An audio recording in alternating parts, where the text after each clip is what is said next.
BUP নিয়ে পড়াশোনা তো অনেক হলো। লাস্ট একদিন বাকি আছে। আজকে যে কয়েকটা টপিক বাংলা, ইংরেজি এবং জিকের জন্য বলে দিচ্ছি, এগুলা কমপ্লিট না করে কোনোভাবেই পরীক্ষার হলে যেও না। কারণ বিউপি ভর্তি পরীক্ষায় 60 থেকে 65% মার্ক পেলেই কিন্তু তোমার কনফার্ম একটা সিট থেকে যাচ্ছে। এই টপিকগুলো একটু দেখে যাও, আশা করি খুব বেশি ফলপ্রসূ হবে। আমি প্রথমেই যদি বিউপির জিকে সাজেশন নিয়ে একটু কথা বলার চেষ্টা করি। জিকে তে টোটাল 40 মার্কস। এখানে 40 মার্কসের মধ্যে বাংলাদেশ ইন্টারন্যাশনাল দুটাই মিক্স থাকে। এই জিকের আমরা যে সেগমেন্ট কয়েকটার নাম বলবো, আমরা তো ভাই অনেক পড়ছি, এখন অনেক পড়ছি, সব পড়ে বা আগামী একদিনের মধ্যে তুমি সব রিভিশন দিয়ে যেতে পারবা না। আজকের যে কাজটা থাকবে, আমি যে কয়েকটা টপিকের নাম বলবো এগুলো একদম মাস্ট, তুমি একবার হলেও চোখ বুলে চলে যাবা। ফার্স্ট অফ অল, আমি যদি প্রথমেই যে কথাটা বলতেই হবে, সেটা হচ্ছে বিউপিতে প্রশ্ন আসে মাস্ট বি কনস্টিটিউশন থেকে। এবং তোমরা জানো বিউপিতে জিকে প্রশ্নটা আসবে সমস্ত ইংরেজি পার্টে, সুতরাং একটু প্র্যাকটিস করেই যেতে হবে। নাম্বার ওয়ান, কনস্টিটিউশন থেকে প্রশ্ন হবে। এরপরে জুলাই রেভলিউশন, এই সেগমেন্টটা কোনোভাবেই বাদ দেয়া যাবে না। জুলাই রেভলিউশন এই সেগমেন্টটাও কোনোভাবে বাদ দেয়া যাবে না। এবং বিশেষ করে আমরা যদি মীর মুগ্ধর কথা বলি, এই মীর মুগ্ধ এ কিন্তু বিউপির স্টুডেন্ট ছিল যেহেতু, এবং মীর মুগ্ধ অনেক বেশি হাইপ তোলা একজন শহীদ ছিল। অবশ্যই খুব বেশি তোমরা ফেসবুকে বা আন্দোলনের সময় তার যে কৃতিত্ব, তার ভূমিকা অবশ্যই কোনোভাবে আমরা ভুলে যেতে পারবো না। মীর মুগ্ধ এবং আবু সাইদ, এই দুইজন ব্যক্তি সম্পর্কে আমরা একটু পড়াশোনা করে যাব। আবু সাইদ কোথাকার শিক্ষার্থী ছিল? আবু সাইদ কিন্তু বেগম রোকেয়া বিশ্ববিদ্যালয় রংপুরের শিক্ষার্থী এবং ইংরেজির 3য় বর্ষের শিক্ষার্থী ছিল। ওকে, মীর মুগ্ধ, আবু সাইদ, এই দুইটা সেগমেন্ট একটু ভালোভাবে দেখে যেতে হবে। জুলাই রেভলিউশনটা মাস্ট লাগবে। এরপরে আমি যে কথাটা বলতেই হবে অবশ্যই, সেটা হচ্ছে বর্তমানে বাংলাদেশে কিন্তু চলতেছে অ্যাডভাইজার্স প্যানেল, অর্থাৎ আমাদের বর্তমান ক্যাবিনেট প্যানেল কিন্তু নাই, বর্তমানে আছে হচ্ছে অ্যাডভাইজার্স প্যানেল, অর্থাৎ উপদেষ্টা পরিষদ। নরমালি আমরা মন্ত্রী পরিষদকে বলে থাকি হচ্ছে ক্যাবিনেটস প্যানেল, আর অ্যাডভাইজার্স প্যানেল হচ্ছে উপদেষ্টা পরিষদ। বিশেষ করে আমাদের ছাত্র প্রতিনিধি যারা আছে, আসিফ মাহমুদ এবং নাহিদ ইসলাম সম্পর্কে অবশ্যই জেনে যেতে হবে। ডক্টর মোহাম্মদ ইউনূসকে কোনোভাবেই বাদ দেয়া যাবে না। এরপরে আমি যদি বলার চেষ্টা করি নোবেল প্রাইজ সম্পর্কে কিন্তু ভাইয়া আমাকে অবশ্যই জানতে হবে। কি বলছি? নোবেল প্রাইজ সম্পর্কে আমাকে 4 নম্বরে আমি যে কথাটা বলতেছিলাম, নোবেল প্রাইজ সম্পর্কে আমাকে অবশ্যই জানতে হবে। কারণ আমাদের বর্তমানে প্রধান উপদেষ্টা যেহেতু নোবেল পুরস্কার বিজয়ী, নোবেল পুরস্কার থেকে প্রশ্ন কম বেশি প্রতিবার আসে, এবার আরো বেশি আসার সম্ভাবনা আছে। এরপরে আমি 5 নম্বরে যে কথাটা বলবো সেটা হচ্ছে বাংলাদেশের অর্থনীতি, বিডি ইকোনমিক্স, বাংলাদেশের অর্থনীতি নীতি নিয়ে আমাদের একটু পড়াশোনা করতে হবে। এরপরে যে কোনো পুরস্কার সম্পর্কিত প্রশ্ন কিন্তু বিউপিতে চলে আসে, যে কোনো প্রাইজ। এরপরে আমরা যদি বলার চেষ্টা করি, যে কোনো প্রাইজের পরবর্তীতে মেগা প্রজেক্ট তুলনামূলক লেস ইম্পর্টেন্ট, তারপরেও একটু দেখে যেতে হবে, মেগা প্রজেক্ট সম্পর্কে একটু আলোচনা করে বা পড়াশোনা করে যেতে হবে। এরপরে আমার যে সেগমেন্টটা লাগবে সেটা হচ্ছে বেসিক ইনফরমেশন অফ বাংলাদেশ। এরপরে আমি যেটার কথা বলতেছি বেসিক ইনফরমেশন অফ বাংলাদেশ, এই সেগমেন্টটা থেকেও আমাদের পড়াশোনা করে যেতে হবে। এর পরবর্তীতে আমাদের বাজেট সার্ভে, আমরা কত নম্বরে ছিলাম? আমরা ছিলাম 8-এ। 9 নম্বরে যে টপিকটা দেখতে হবে সেটা হচ্ছে বাজেট এবং সার্ভে, এই সেগমেন্টটা একটু পড়াশোনা করে যেতে হবে। আমাদের ন্যাশনাল অ্যাফেয়ার্স সম্পর্কে একটু জেনে যেতে হবে। ন্যাশনাল অ্যাফেয়ার্স আমরা নাম্বার 10-এ আছি। এখানে অবশ্যই ন্যাশনাল অ্যাফেয়ার্স অর্থাৎ জাতীয় যে বিষয়গুলো আছে, ন্যাশনাল অ্যাফেয়ার্স, এগুলো একটু দেখে যেতে হবে। এবং বাংলাদেশের নদ নদী সম্পর্কে আমাদের কিন্তু একটু পড়াশোনা করে যেতে হবে। 11 নম্বরে যদি আমরা বলি নদ নদীর যে বিষয়টা থাকবে, এই নদ নদী সম্পর্কে আমাদের একটু পড়াশোনা করে যেতে হবে। কারণ এবং বর্ডার ডিসপিউট, খুবই গুরুত্বপূর্ণ একটা সেগমেন্ট আসছে, সেটা হচ্ছে বর্ডার ডিসপিউট, যেটাকে আমরা বলে থাকি হচ্ছে সীমান্তে যে ঝামেলা বা সীমান্ত বিরোধ। এই বর্ডার ডিসপিউট, বিশেষ করে বাংলাদেশ ইন্ডিয়া রিলেশন বর্তমানে খুবই হট টপিক। যে কোনো বিশ্ববিদ্যালয় ভর্তি পরীক্ষার জন্য এই সেগমেন্ট থেকে প্রশ্ন চলে আসতেই পারে। বাংলাদেশের ফেমাস যদি কিছু অর্গানাইজেশনের কথা আমি বলার চেষ্টা করি, বাংলাদেশের ফেমাস অর্গানাইজেশন বর্তমানে খুবই আলোচনায় আছে, সেটা হচ্ছে দুদক। দুদক অর্থাৎ দুর্নীতি দমন কমিশন এবং ইলেকশন কমিশন, যেটাকে আমরা বলি ইসি, ইলেকশন কমিশন, এবং গুরুত্বপূর্ণের মধ্যে আছে একনেক, একনেক executive committee for national economic council, একনেক। এই তিনটা সেগমেন্ট ফেমাস অর্গানাইজেশনের মধ্যে একটু দেখে যেতে হবে।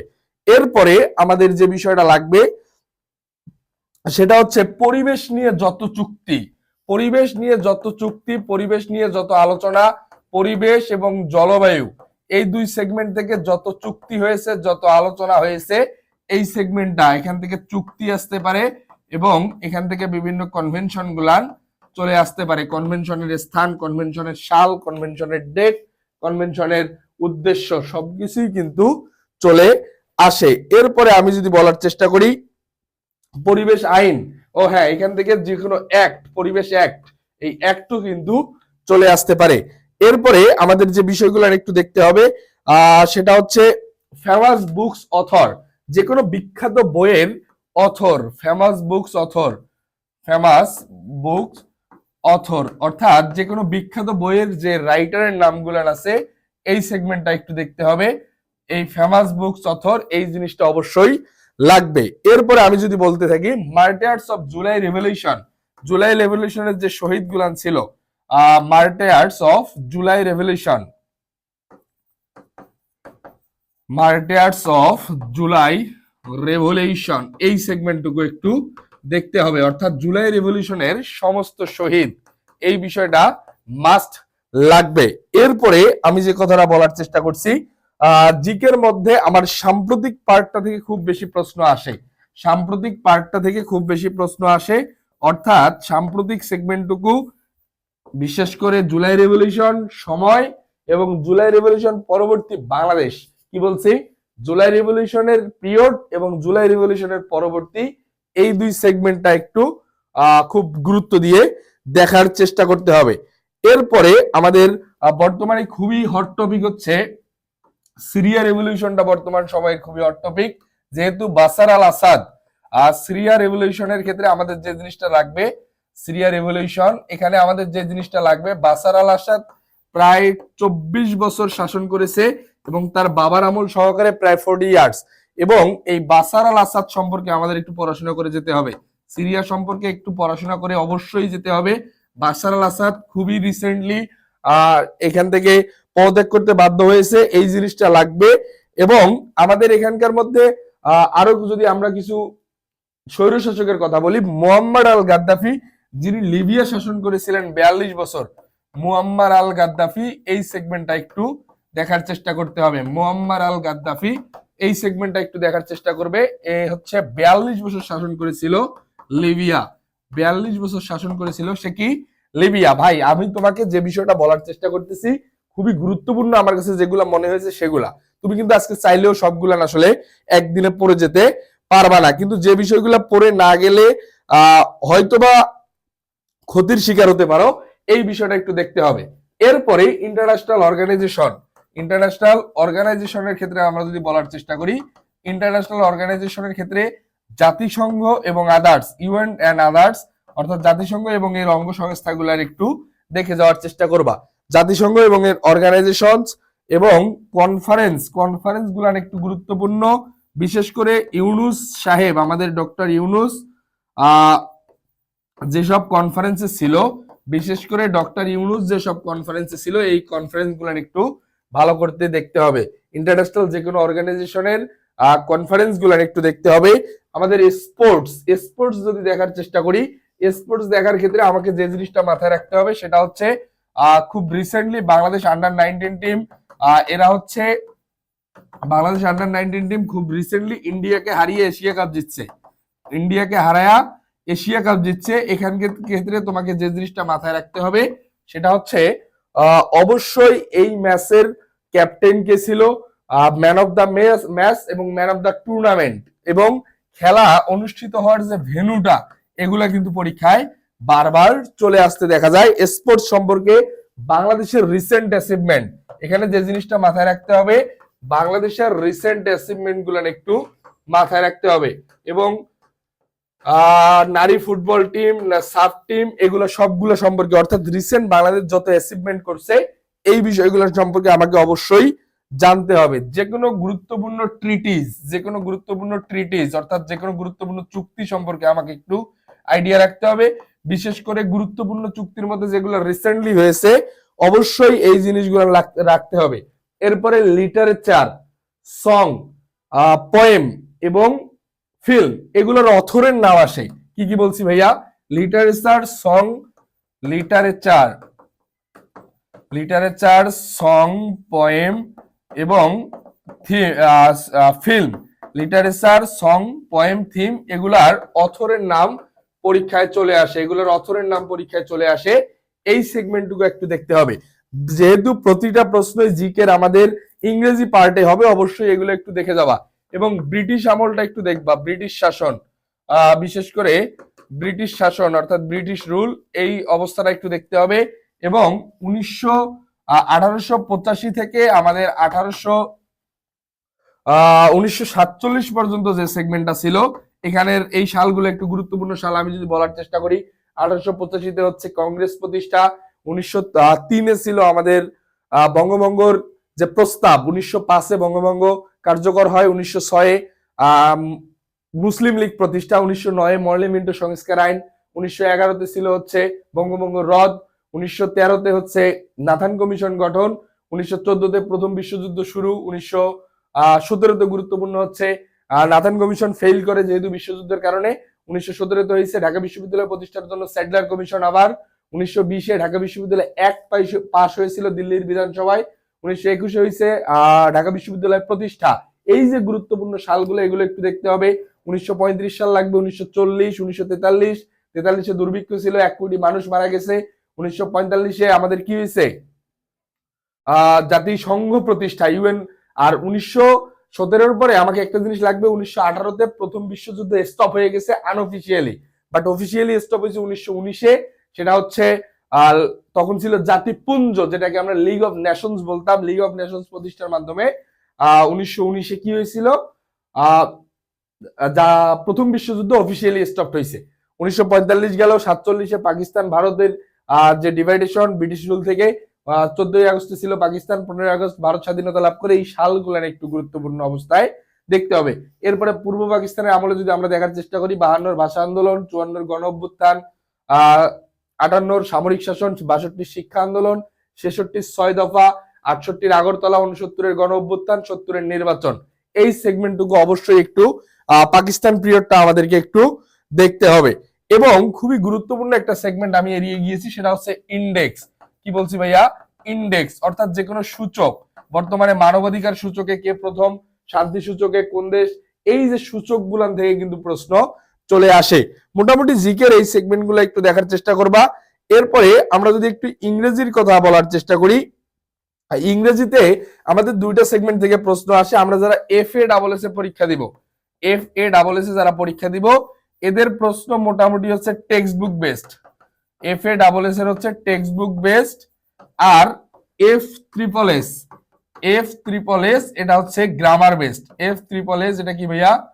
এটা হচ্ছে গ্রামার বেসড। এই দুই সেগমেন্টে আমি যদি টেক্সট বুক বেসড যা মানে বলার চেষ্টা করি, মানে FA/SSC যদি কোনো গ্রামার প্রশ্ন আসে সেগুলো মোটামুটি টেক্সট বুক রিলেটেড থাকে।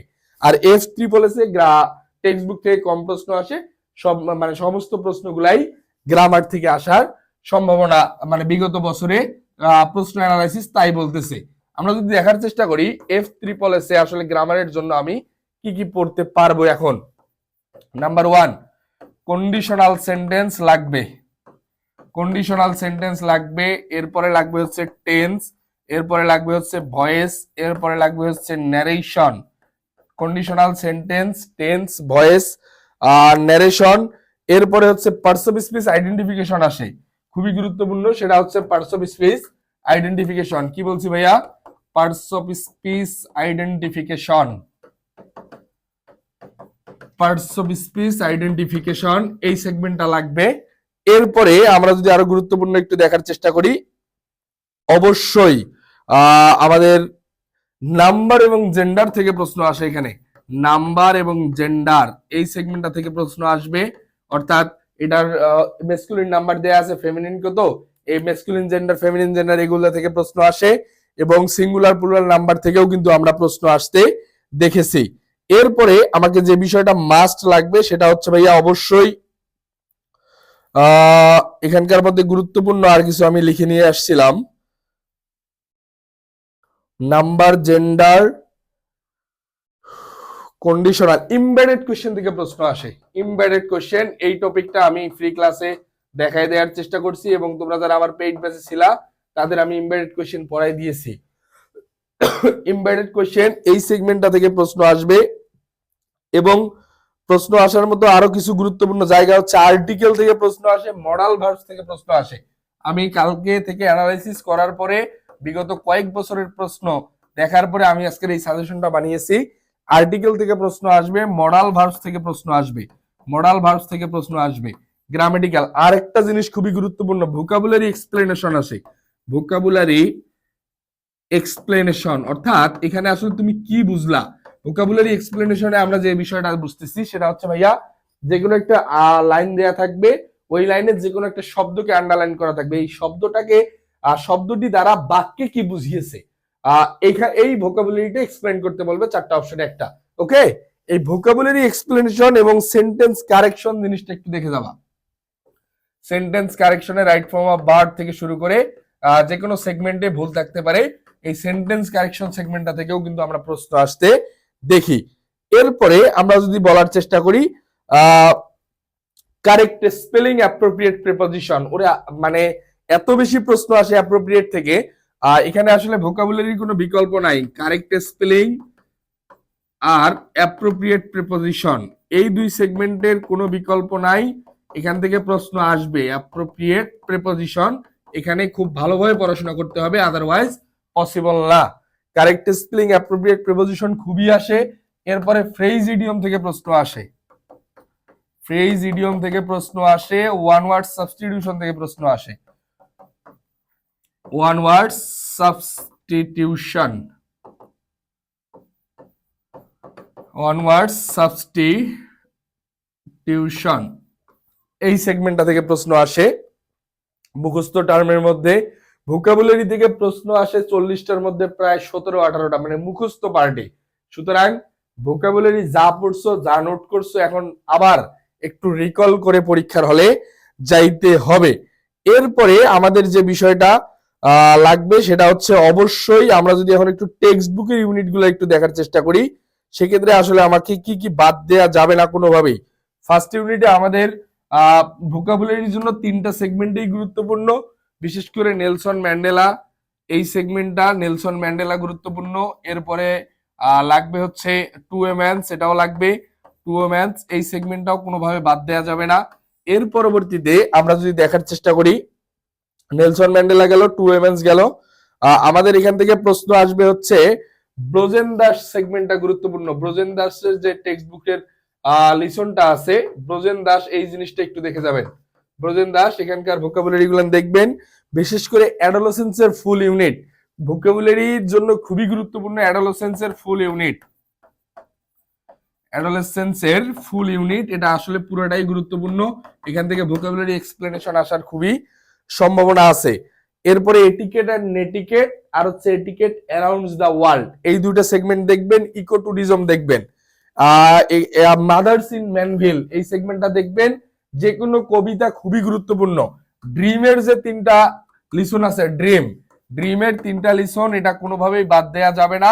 ড্রিম পুরোটাই গুরুত্বপূর্ণ, আই হ্যাভ এ ড্রিম তুলনামূলক লেস ইম্পর্টেন্ট, বাট ড্রিমের ফার্স্ট সেকেন্ড লিসন খুবই গুরুত্বপূর্ণ। এর পরবর্তীতে আমাকে যে জিনিসটা অবশ্যই লাগবে সেটা হচ্ছে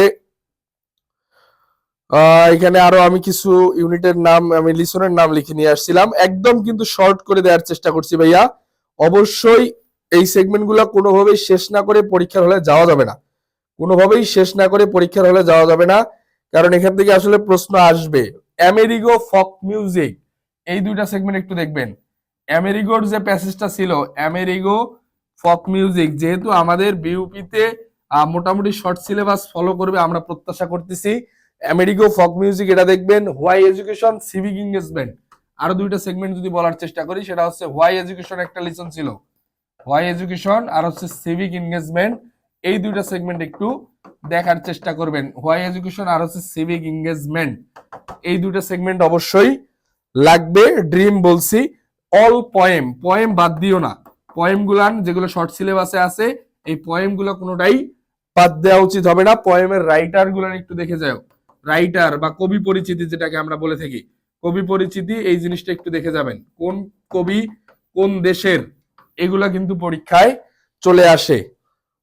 মোটামুটি ইংরেজির টেক্সট বুক থেকে এগুলা একটু ভালোভাবে পড়ে গেলে আশা করা যায় কমন পড়ে যাবে।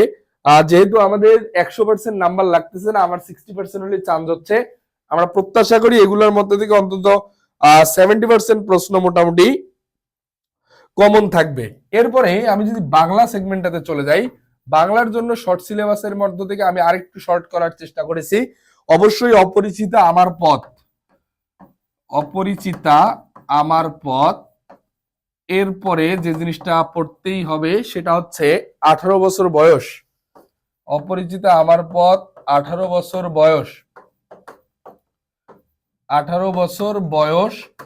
এরপরে হচ্ছে ফেব্রুয়ারি 1969, ফেব্রুয়ারি 1969, এই কয়েকটা সেগমেন্ট। মাসি পিসি রেইনকোট বিদ্রোহী, এরপরে যেটা বলার চেষ্টা করব সেটা হচ্ছে মাসি পিসি, মাসি পিসি রেইনকোট বিদ্রোহী, মাসি পিসি রেইনকোট বিদ্রোহী। এরপরে অবশ্যই লাগবে হচ্ছে নাটক উপন্যাস, এটা বাদ দেয়া যাবে না, নাটক এবং উপন্যাস এই সেগমেন্টটা একটু রিকল করে যাবেন। যারা যেখানেই কোচিং করছেন না কেন, যে লেকচার শিট গুলাতে শর্ট করে দেয়া আছে বা গুরুত্বপূর্ণ আইটেম গুলো দেয়া আছে, এগুলো একটু পড়ে যাবেন, ওকে। এরপরে আমার যে জিনিসটা লাগবে, বাংলা সেকেন্ড পেপারে যদি আমরা চলে আসি, খুবই গুরুত্বপূর্ণ যে কয়েকটা টপিক, বাংলা ভাষা ও ভাষারীতি, বাংলা ভাষা ও ভাষারীতি, বিগত সালে এই সেগমেন্ট গুলো থেকে খুবই প্রশ্ন আসছে, বাংলা ভাষা ও ভাষারীতি। এর পরবর্তীতে আমরা যদি বলার চেষ্টা করি, ধ্বনিতত্ত্ব, অভিধান ও বর্ণানুক্রম, এরপরে ধ্বনির পরিবর্তন থেকে প্রশ্ন আসে, শব্দ ভান্ডার থেকে প্রশ্ন আসবে, কোনটা মৌলিক শব্দ, সাধিত শব্দ, রূঢ় রুড়ি, যোগ রূঢ়, এই সেগমেন্টটা লাগবে। নত্যবিধান, সত্যবিধান, সন্ধি, সমাস, কি কি বলছি, নত্যবিধান, সত্যবিধান, সন্ধি, সমাস, উপসর্গ, প্রকৃতি প্রত্যয়, প্রয়োগ অপপ্রয়োগ থেকে মাঝে মাঝে আসতে দেখা গিয়েছে, পদ প্রকরণ, কারক বিভক্তি এবং বাক্য রূপান্তর, শব্দ ভান্ডার, আমি আগেই বলছিলাম। এই সেগমেন্ট গুলো একটু দেখার চেষ্টা করবেন। আপনারা যারা বিশেষ করে ইংরেজির প্রস্তুতি নিচ্ছেন তাদের জন্য আমি একটা কথা বারবার বলবো ভাই, যেহেতু আমাদের ইংরেজির কথা বলার চেষ্টা মানে আগে অবশ্যই আমি যে কথাগুলো বলছি, যে প্যাসেজ গুলান, এখানকার মধ্যে ভোকাবুলারি পার্টটা সবচেয়ে বেশি। শুধু কেউ যদি ভোকাবুলারিতে ভালো করতে পারে, শুধু ভোকাবুলারিতে ভালো করতে পারলেই সে বিউপিতে অন্তত একটা ভালো সাবজেক্টে পেয়ে ভর্তি হতে পারবে। কারণ আমরা বিগত সালের প্রশ্ন অ্যানালাইসিসে যেটা দেখলাম, শুধু 40টার মধ্যে 40% কিন্তু মার্কস পাইতে হবে তোমাকে। এখানে আবার একটা বিষয় থাকে, 40% মার্কস মানে 50% আসে 20, 40% মনে করো 16-17 মার্ক কিন্তু তোমাকে ইংলিশে পাইতেই হবে। তুমি ভোকাবুলারি পারলেই 16-17টা অ্যাটলিস্ট কমন পেয়ে যাবা, এবং 40টা প্রশ্ন করার জায়গা অনেক। সুতরাং যে কয়েকটা সেগমেন্টের কথা বলছি, আমি প্রত্যাশা করি তুমি এতদিনে সব পড়ে ফেলছো, এবং সব পড়ে ফেলার পরে আজকের দিনের পরে তোমার সময় থাকতেছে কি আজকের রাত, কালকের দিন, পরশুদিন সকালে তোমার পরীক্ষা। সুতরাং তুমি চাইলে সব পড়তে পারবা না। এই জন্য গুরুত্বপূর্ণ সেগমেন্ট গুলো বাছাই করে দেওয়ার চেষ্টা করেছি, এই সেগমেন্ট গুলো একটু দেখে যাবেন। এখানকার মধ্যে মোটামুটি আমি একটা বাংলা ইংলিশ জিকের কিন্তু একটু ওভারভিউ দেওয়ার চেষ্টা করছি, আশা করি এখান থেকে একটা মোটামুটি সংখ্যক আপনারা কমন পাবেন। এবং বিশেষ করে জিকে পার্টটা যেহেতু অনেক বড়, জিকে পার্টের ক্ষেত্রে সাম্প্রতিক পার্টটাকে একটু গুরুত্ব দেন, যেহেতু সাম্প্রতিক পার্ট আসলে আপনি চাইলেও আজকের মধ্যে একদম পুরো বাংলাদেশের সাম্প্রতিক পড়তে পারবেন না ভাই।